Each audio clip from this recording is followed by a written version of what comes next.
Hello दोस्तों, आज के इस वीडियो में मैं आपको बताऊंगा किस तरीके से आप अपना खुद का एक कलर प्रेडिक्शन गेम बना सकते हैं। इस वीडियो में मैं आपको स्टेप बाय स्टेप पूरा कलर प्रेडिक्शन गेम बनाना सिखाऊंगा। और अगर आप एक डेवलपर हैं और खुद का कुछ इस टाइप का कलर प्रेडिक्शन गेम बनाना चाहते हैं तो इस वीडियो को देखकर आप स्टेप बाय स्टेप पूरा कलर प्रेडिक्शन गेम बनाना सीख सकते हैं। और अगर आप एक डेवलपर नहीं है और फिर भी कुछ इस टाइप का कलर प्रेडिक्शन गेम बनाकर मार्केट में लॉन्च करना चाहते हैं तो स्क्रीन पे दिए गए नंबर पर हमसे कॉन्टैक्ट कर सकते हैं, नहीं तो डिस्क्रिप्शन में दिए गए नंबर पर कॉल या टेक्स्ट भी कर सकते हैं। गेम बनाने के लिए आपको तीन चीजों की जरूरत पड़ेगी। सबसे पहला होस्टिंग, दूसरा डोमेन, तीसरा सोर्स कोड। होस्टिंग और डोमेन मैंने ऑलरेडी होस्टिंग जैसे परचेज कर लिया है, परचेज करके दोनों को आपस में कनेक्ट कर लिया है और सोर्स कोड भी मैंने ऑलरेडी डाउनलोड कर रखा है। तो चलिए देखते हैं गेम बनने के बाद आपको किस टाइप से शो होगा। गेम मैंने अभी इसी डोमेन पे लाइव भी कर रखा है। गेम बनने के बाद आपको कुछ इस टाइप से शो होगा। हो सकता है मेरी स्क्रीन अभी आपको ब्लर दिख रही हो, क्योंकि यूट्यूब की गाइडलाइंस है कि किसी भी टाइप का कलर प्रेडिक्शन का गेम का प्ले और उसकी डेवलपमेंट हम नहीं दिखा सकते। इस वजह से मेरी स्क्रीन अभी आपको ब्लर दिख रही हो। तो सबसे पहले मैं इसी गेम को डिलीट कर देता हूँ। यहाँ से डैशबोर्ड पे आता हूँ। डैशबोर्ड में सर्च के ऑप्शन पे फाइल टाइप करता हूँ। फाइल मैनेजर पे ऑप्शन पे क्लिक करता हूँ। एक्सेस फाइल ऑफ ninja91.in पे क्लिक करना है। पब्लिक अंडरस्कोर फोल्डर के अंदर जाना है। यहाँ पे जितनी फाइल्स है उसको सिलेक्ट करूंगा। सिलेक्ट करके यहाँ पे डिलीट कर दूंगा मैं। उसके बाद फोल्डर क्लोज कर दूंगा। वापस से अपने डैशबोर्ड पे जाने के लिए फाइल जो टाइप किया उसको रिमूव करूंगा। ओवरव्यू पे क्लिक करूंगा। डैशबोर्ड पे डेटाबेस का ऑप्शन शो होगा, उस पर क्लिक करना है। डोमेन के आगे जो हमारा ninja91.in है इसको मैं डिलीट कर दूंगा अपना डेटाबेस। यहाँ पे मेन्यू में जाके डिलीट ऑप्शन आएगा, कन्फर्म डिलीट। सिंपली यहाँ पे हमने डिलीट कर दिया है। मैं वापस अपने इस पे आ जाता हूँ। यहाँ पे रिफ्रेश करूंगा। आप देखेंगे यहाँ पे 403 का एरर शो हो रहा है। क्यों? क्योंकि हमने यहाँ पे जितनी भी फाइल्स थी, डेटाबेस था, वो सारी चीज़ हमने यहाँ से डिलीट कर दी है। अब मैं करूँगा वापस अपने डैशबोर्ड पे जाऊँगा। डैशबोर्ड जाने के लिए ओवरव्यू पे क्लिक करूँगा। डैशबोर्ड पे आ गया। सर्च में फाइल टाइप करूँगा। फाइल मैनेजर का ऑप्शन पे क्लिक करना है। एक्सेस फाइल ऑफ ninja91.in पे क्लिक करना है। पब्लिक अंडरस्कोर HTML फोल्डर के अंदर जाना है। यहाँ पे जो भी मेरा सोर्स कोड है उसको मैं सिंपली यहाँ पे ड्रैग एंड ड्रॉप कर दूंगा।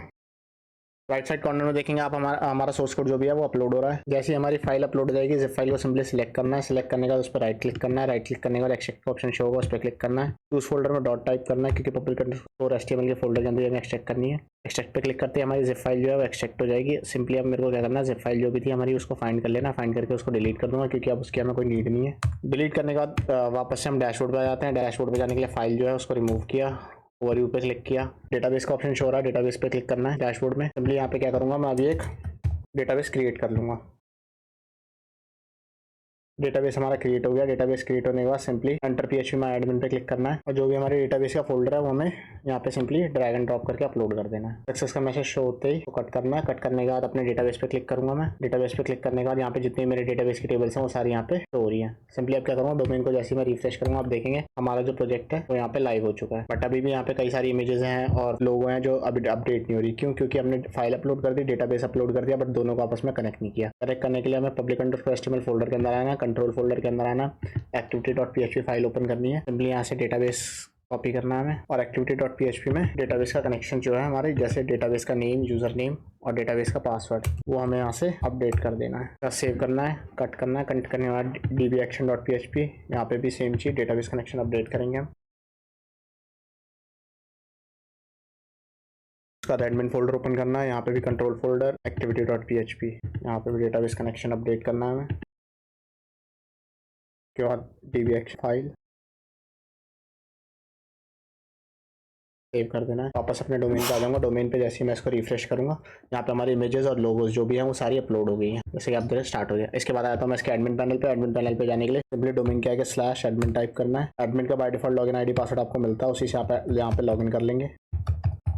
लॉगिन पे क्लिक करते लॉगिन सक्सेस का मैसेज, उस पर ओके करना है। ओके करने के बाद एडमिन का कुछ इस टाइप का आपको डैशबोर्ड शो होगा, जिसमें all members, today new users, wallet balance, today recharge, total withdraw, today withdraw, ये सारी डिटेल्स आपको एडमिन के डैशबोर्ड पे यहाँ शो हो रही होगी। ओवरऑल एप्लीकेशन पे जो टोटल मेंबर्स हैं की सारी डिटेल्स ऑल मेंबर्स में, जो आज नए यूजर रजिस्टर हुए हैं वो सारी डिटेल्स टुडे न्यू यूजर्स में, जो ओवरऑल एप्लीकेशन पे टोटल यूजर्स का वॉलेट बैलेंस है वो सारी डिटेल्स वॉलेट बैलेंस में, टुडे रिचार्ज जो आज रिचार्ज हुआ उसकी सारी डिटेल्स टुडे रिचार्ज में, टोटल रिचार्ज जो अभी तक ओवरऑल एप्लीकेशन पे टोटल रिचार्ज हुआ सारी डिटेल्स टोटल रिचार्ज में। उसके बाद जो टोटल विड्रॉ ओवरऑल एप्लीकेशन में टोटल विड्रॉ जो हुआ वो सारी डिटेल्स टोटल विड्रॉ में, टुडे विड्रॉ जो आज विड्रॉ है उसकी सारी डिटेल्स टुडे विड्रॉ में आपको शो होगी। उसके बाद आया था मैं एजेंट सैलरी में। एजेंट सैलरी में आप किसी भी यूजर को एजेंट असाइन कर सकते हैं और वो अपने अंदर जितने भी रेफरल लिंक से यूजर्स ज्वाइन करवाएगा उसके भी यहाँ पे आप एजेंट को सैलरी असाइन कर सकते हैं। उसके बाद आता हूँ मैं यूजर लिस्ट पे। यूजर लिस्ट में ओवरऑल एप्लीकेशन पे टोटल यूजर्स होंगे सारी डिटेल्स आपको यहाँ पे शो होगी। पर्टिकुलरली किसी यूजर्स की डिटेल्स आप देखना चाहते हैं तो व्यू मोर के बटन पे जाके आप यहाँ से चेक कर सकते हैं, जैसे join date, mobile number, wallet, need to bet, password, account details. Users को एक्टिवेट डीएक्टिवेट करना चाहते हैं तो आप यहाँ से अपडेट भी कर सकते हैं।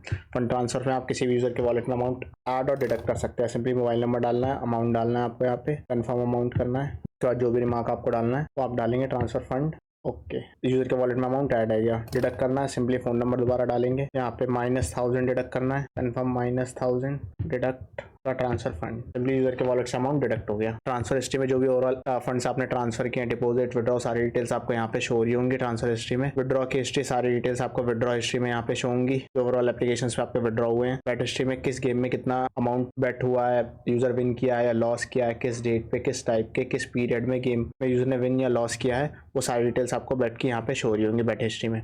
ऑल रिक्वेस्ट में आपको deposit request and withdraw request यहाँ पे शो हो रहेंगी। बेसिकली पेमेंट्स के दो टाइप्स के मेथड होते हैं, automatic and manual. By default जो देते हैं मैनुअल मेथड देते हैं। ऑटोमेटिक में क्या होता है, सारी चीजें ऑटोमेटिकली वेरीफाई होकर यूजर के वॉलेट में अमाउंट ऐड और डिडक्ट होता है। मैनुअल में क्या होगा, आपकी सारी चीजें मैनुअली वेरीफाई करनी पड़ती है, मैनुअली यूजर के वॉलेट में अमाउंट ऐड और डिडक्ट करना पड़ता है। विड्रॉ रिक्वेस्ट में जो भी यूजर विड्रॉ इनिशिएट करेगा वो सारी डिटेल्स आपको यहाँ पे शो होंगी। मैनुअली आप यूजर के अकाउंट में अमाउंट ट्रांसफर करेंगे, उसके बाद यहाँ से अप्रूव करेंगे। और डिपॉजिट में जब तक डिपॉजिट जो भी रिक्वेस्ट इनिशिएट होगी सारी डिटेल्स आपको यहाँ पे शो होंगी। जब तक आप अप्रूव नहीं करेंगे तब तक यूजर के वॉलेट में अमाउंट ऐड नहीं होगा। उसके बाद आ जाता हूं मैं कस्टम रिजल्ट में। कस्टम रिजल्ट में बाय डिफॉल्ट जो दो गेम्स हम देते हैं, winger lottery and K3 lottery, उसके आप मैनुअल कस्टम रिजल्ट आप यहाँ से दे सकते हैं।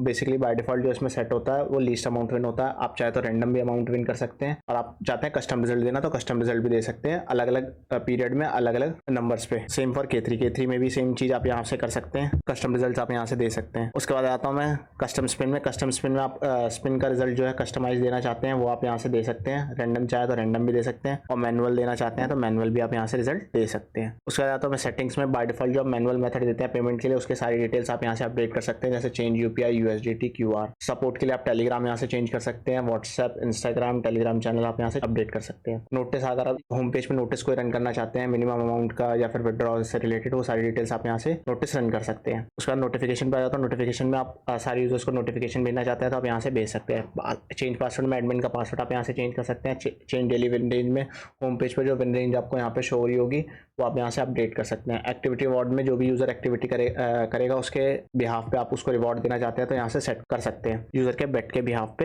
एक्टिविटी अवार्ड आप यहाँ से सेट कर सकते हैं। इन्विटेशन बोनस, 13 टाइप के इन्विटेशन बोनस है यहाँ पे, अलग अलग टाइप के इन्विटेशन बोनस है जिसमें आप मल्टीपल यूजर्स को रेफर करेंगे और आपके रेफर लिंक से अगर वो ज्वाइन होता है तो उसके बिहाफ पे आप मल्टीपल रिवॉर्ड्स यहाँ पे सेट कर सकते हैं। उसके बाद आता हूँ मैं इसके लेवल सेटिंग्स में। लेवल सेटिंग्स में क्या होगा, change first recharge commission, change bet commission. इसमें 10 लेवल तक आप फर्स्ट रिचार्ज कमीशन आप सेट कर सकते हैं, जिससे रेफरर को आपके रिचार्ज पे कमीशन मिलेगा, और बेट कमीशन में जाओ पर बेट पे जितना कमीशन मिलना वो आप यहाँ से 10 लेवल तक सेट कर सकते हैं। इसके बाद आता हूँ मैं इशूज़ में। इशूज़ में आपके जितने भी यूजर इशू रेस करेगा वो सारी डिटेल्स आप यहाँ से शो होगी, तो आप मैनुअली यहाँ से अपडेट कर सकते हैं, सेंड, प्रोग्रेस और कंप्लीटेड। उसके बाद आ जाता हूँ मैं गिफ्ट जोन में। गिफ्ट कार्ड आप यहाँ से क्रिएट कर सकते हैं यूजर्स के लिए, जिसको यूज करके यूजर कुछ अमाउंट रिडीम भी कर सकते हैं। उसके बाद आता हूँ मैं log out option. For the security purpose मैं अपना एडमिन पैनल लॉग आउट कर दूंगा ताकि मेरे एडमिन पैनल से कोई मिसयूज ना कर सके, किसी भी यूजर के वॉलेट में अमाउंट ऐड और डिडक्ट ना कर सके। इसी तरह की वीडियो अगर आप आगे भी देखना चाहते हैं तो प्लीज लाइक करें, शेयर करें, सब्सक्राइब करें गाइस।